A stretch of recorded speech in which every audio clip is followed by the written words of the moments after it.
Esta jornada começa no nordeste do estado de Nova York, no Lago Champlain, antes de ir para o oeste, para o Parque Adirondack, e de pegar o norte, rumo ao Lago Plácido. Depois atravessa o estado até o Rio São Lourenço e o arquipélago Thousand Islands, antes de contornar o Lago Ontário até Rochester.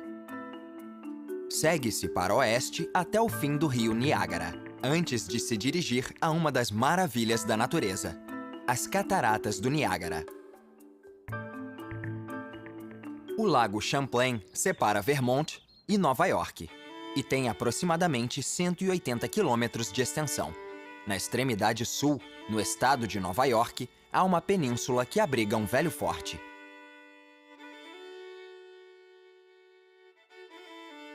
O Forte Crown Point foi construído pelas tropas inglesas e provincianas em 1758 para proteger a região dos franceses.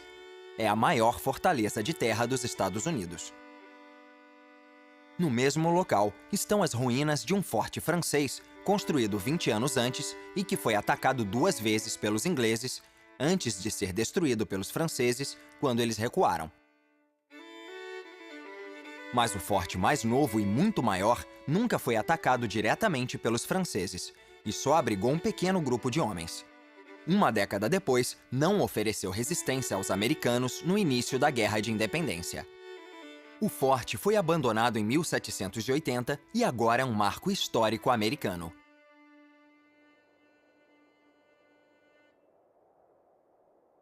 A oeste do Lago Champlain está o amplo Parque Adirondack.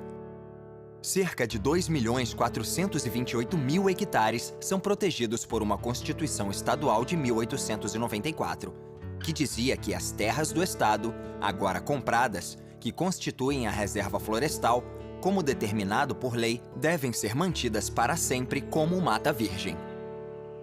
Não podem ser alugadas, vendidas, trocadas, nem controladas por empresas, sejam públicas ou privadas. Nem a madeira deve ser vendida, removida ou destruída.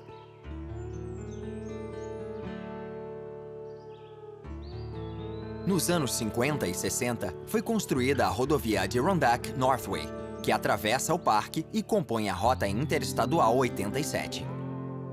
Apesar de ser chamada de interestadual, a rota se localiza inteiramente no estado de Nova York e é a maior autoestrada estadual dos Estados Unidos.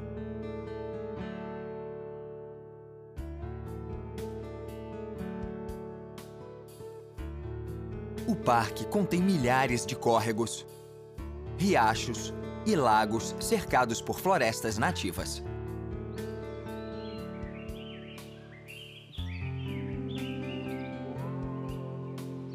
O Beaver Flow é um dos milhares de lagos que os visitantes podem desfrutar num isolamento quase total.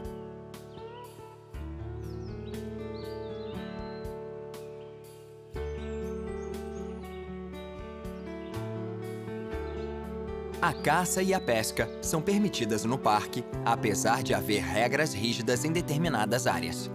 Com isso, não ocorre pesca predatória nos lagos, que ficam repletos de truta e de black bass.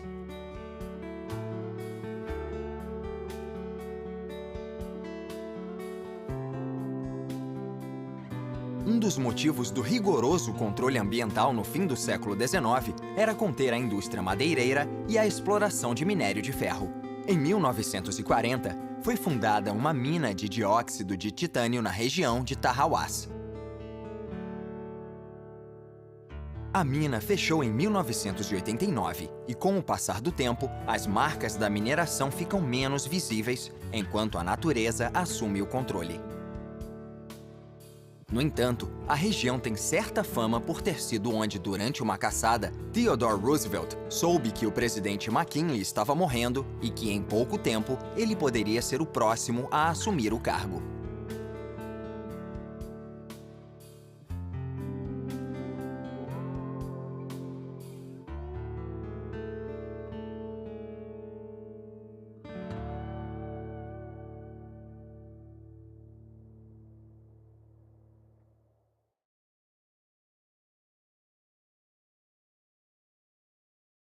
O vilarejo Lake Placid, localizado na margem sul do Lago Plácido, consta nos livros de história como um dos 3 lugares do mundo que sediaram 2 Olimpíadas de Inverno.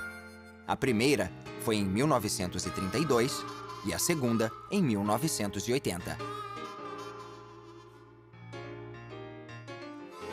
Lake Placid foi fundado no início do século XIX por causa da mineração, mas agora gira em torno de vários esportes de inverno. As rampas de esqui atuais substituíram as 2 de madeira construídas para as Olimpíadas de 1932 e as rampas erguidas para os Jogos de 1980. Isso porque as regras atuais exigem alturas de 90 metros e 120 metros. Em 1980, as rampas tinham apenas 70 e 90 metros.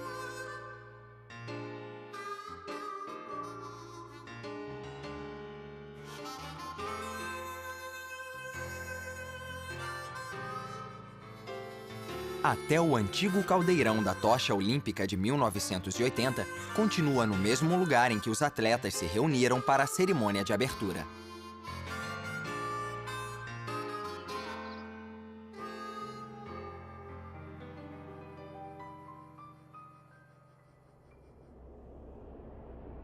O clima no Parque Adirondack pode mudar em questão de minutos.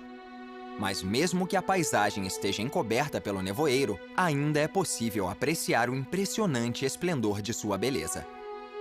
O enorme parque ocupa cerca de 1/4 do estado de Nova York e, em grande parte, é composto de mata nativa, com poucos visitantes intrépidos que se aventuram nas partes mais remotas, onde muito tempo atrás os índios moicanos caçavam. A oeste do Parque Adirondack fica a de Grace, uma das 40 florestas estaduais que são muito bem protegidas e que totalizam cerca de 7.700.000 hectares.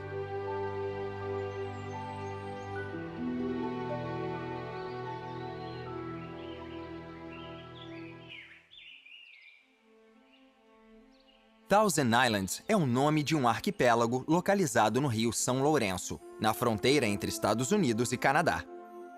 As ilhas se espalham por cerca de 80 quilômetros. As ilhas canadenses ficam na província de Ontário e as americanas ficam no estado de Nova York.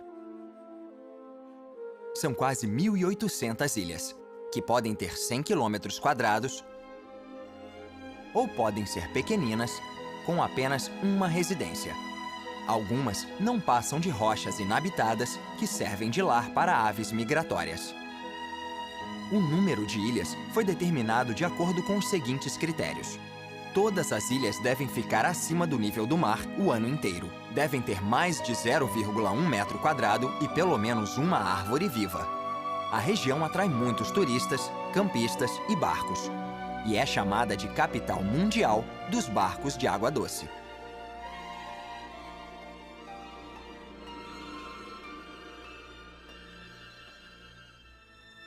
No fim do século XIX, vários castelos de contos de fadas foram construídos para magnatas nas ilhas.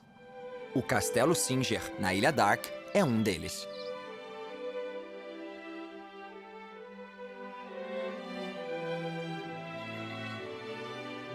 Originalmente, ele se chamava The Towers e foi inspirado em castelos mencionados nos romances do escritor escocês Sir Walter Scott. O castelo foi construído para o magnata das máquinas de costura Frederick Gilbert Bourne, presidente da fábrica Singer. Ele morreu pouco depois da conclusão do castelo, que desde então mudou de dono várias vezes.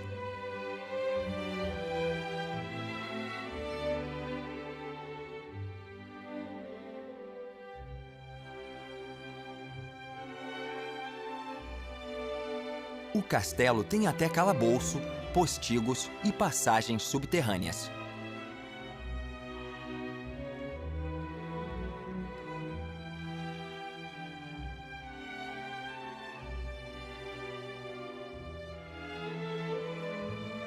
Alguns quilômetros rio acima, passando outras ilhas, há outro castelo. Mas uma história trágica fez esse castelo localizado na Ilha Hart ficar deserto por 73 anos. Há um belo veado vermelho no telhado do Castelo Bolt, projetado para ser uma das maiores casas particulares dos Estados Unidos. O castelo de 6 andares virou um cartão postal internacional e a ilha ganhou outras construções interessantes. A propriedade recebeu o nome de George Bolt, que era dono de hotéis como o Waldorf Astoria, em Nova York. Em 1900, ele contratou centenas de pessoas para iniciar a construção do castelo para ele e sua família. 4 anos depois, a obra foi suspensa, pois a mulher de George Bolt morreu de repente. Ele interrompeu a construção e nunca mais pôs os pés na ilha. Em 1977, um órgão de conservação comprou a casa por $1, com a proposta de restaurá-la. Até agora, foram investidos $15 milhões. Na ponta da ilha, há um pequeno castelo gótico, que abrigaria a usina elétrica que abasteceria a casa.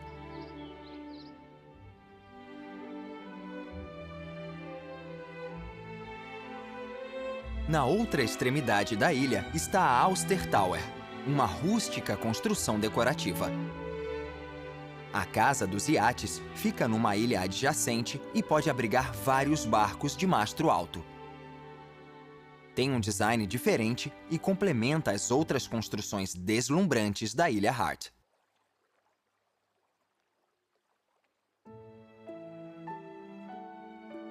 Uma tempestade passageira produz uma luz mágica e limpa o céu do Lago Ontário. Este é o menor dos 5 grandes lagos e o mais a leste.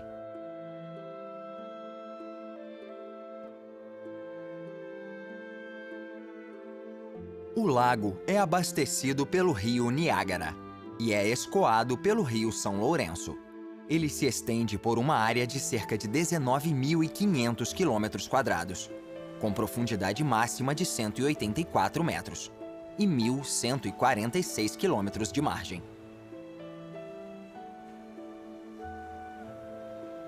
O vento frio que sopra do lago costuma retardar o florescer das árvores frutíferas até passar o perigo da geada.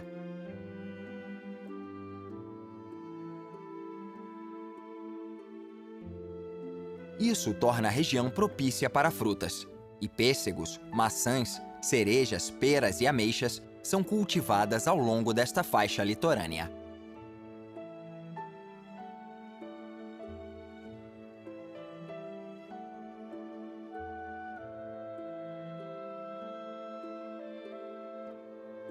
No continente, o coronel Nathaniel Rochester e 2 colegas compraram um terreno de 40 hectares em 1803, fundando assim Rochester.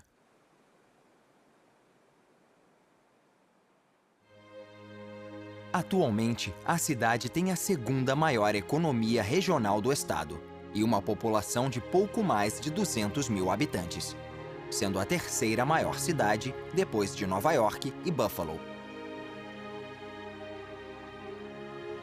40 anos após ser fundada, Rochester era conhecida como Cidade da Farinha. Além de ser o maior polo de produção de farinha dos Estados Unidos, também foi a primeira cidade do país a sofrer uma explosão econômica.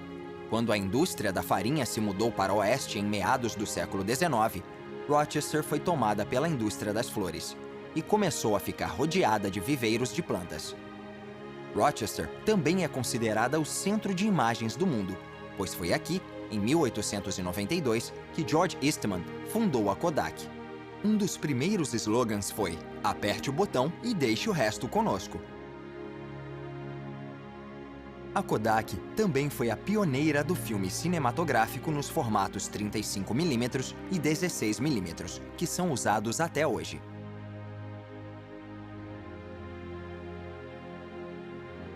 George Eastman construiu uma casa nos arredores de Rochester em 1902. Na época, a construção de estilo neocolonial era cercada por 4 hectares de terra cultivada e jardins projetados.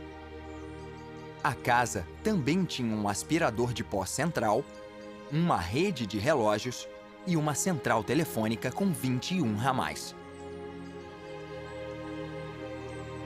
Agora, este marco histórico americano cedia um museu dedicado à fotografia e à conservação de filmes e fotografias. Também abriga um dos mais antigos arquivos cinematográficos do mundo.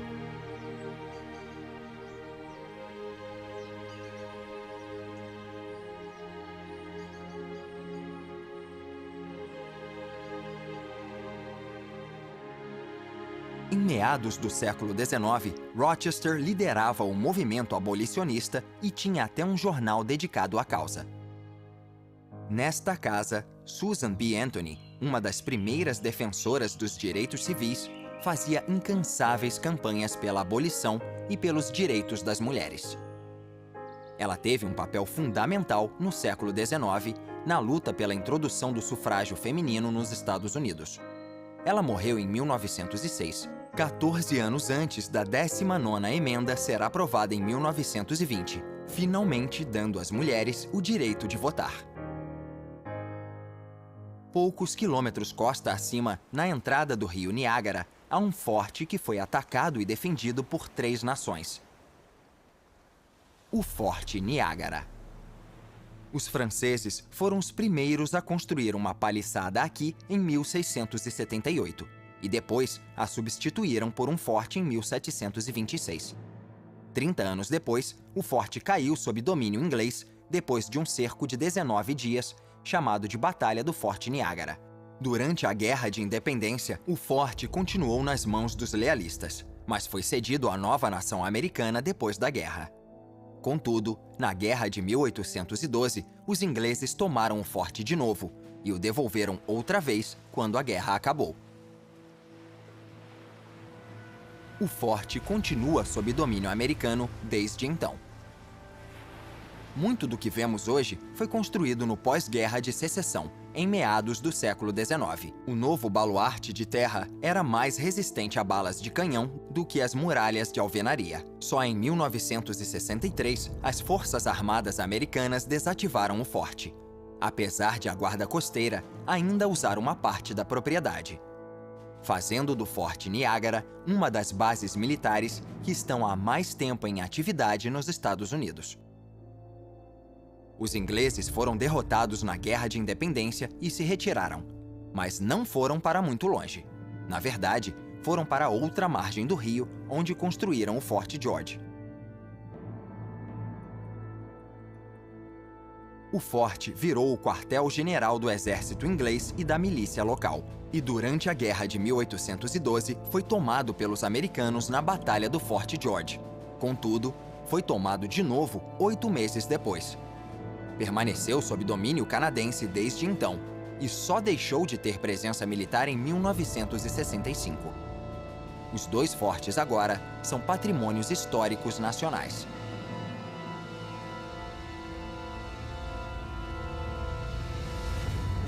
O rio Niágara serve de fronteira entre os Estados Unidos e o Canadá. E 3 pontes comportam um enorme volume de travessias diárias. A mais nova é a ponte Lewiston-Queenston. Ela foi construída em 1960 e todas as pistas são reversíveis dependendo do fluxo do tráfego entre os 2 países. Existem 2 enormes usinas hidrelétricas no local. Elas foram construídas no fim dos anos 50 e, na época, eram as maiores usinas do mundo.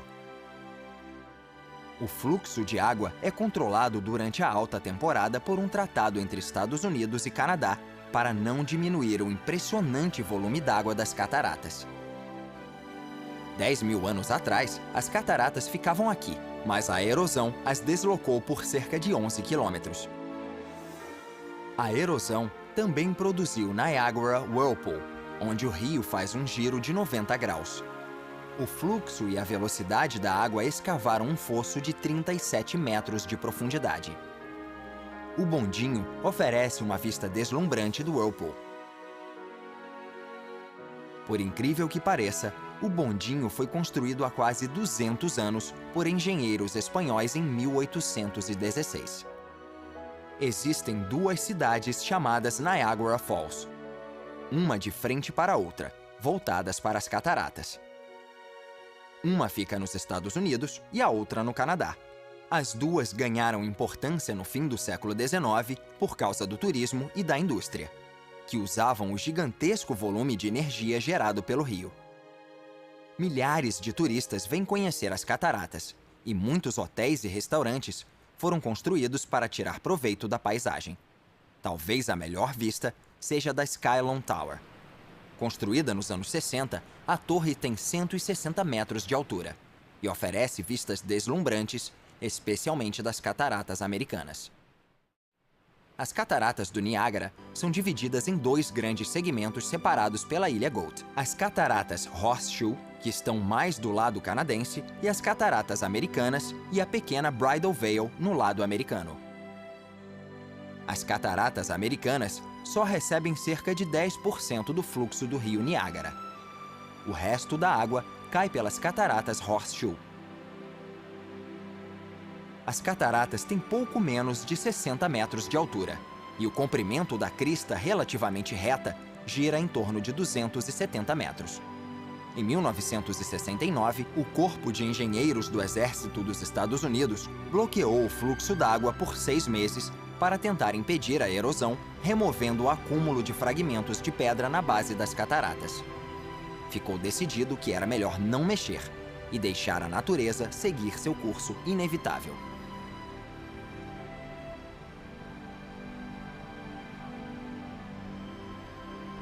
Os turistas podem ver as cataratas americanas da base rochosa ou de barco. Mas talvez a melhor vista seja da torre de observação do Prospect Point Park. As cataratas Horseshoe são ainda mais impressionantes.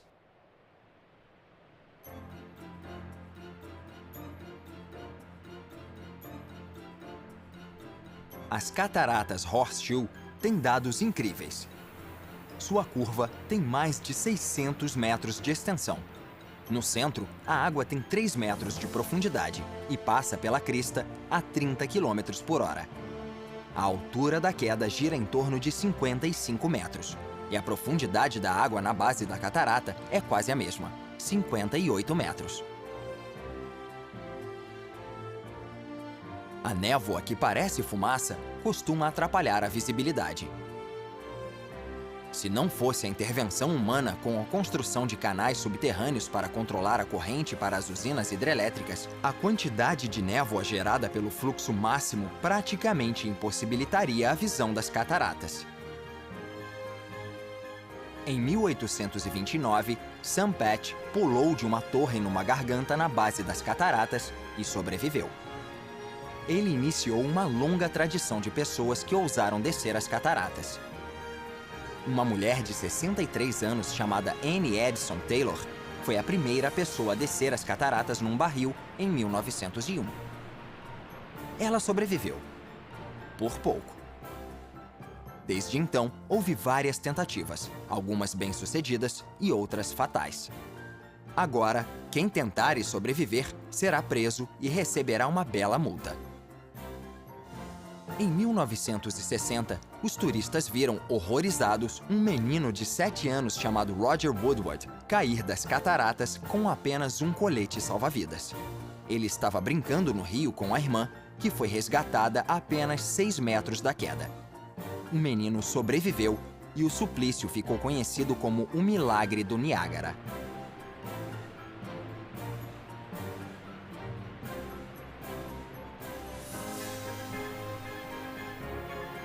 Mais de 20 milhões de pessoas por ano vêm ver um dos lugares mais deslumbrantes do mundo. É o lugar perfeito para encerrar esta jornada.